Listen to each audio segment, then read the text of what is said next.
দর্শক, চাঁদপুরে সাম্প্রতিক হওয়া পারিসা রিসোর্ট অ্যান্ড রেস্টুরেন্টে রোল আইসক্রিম পাওয়া যাচ্ছে। আমার সামনেই তিনি তৈরি করছেন, আমি সেটি আপনাদেরকে দেখাই। বা এটার ফ্লেভার কি, বা এটার নাম কি? আচ্ছা, এটার দাম কেমন?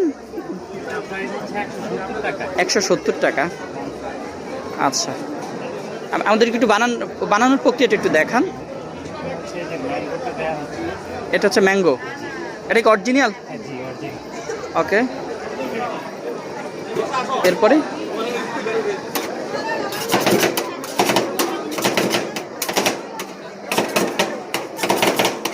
দেখলে তিনি তৈরি করছেন।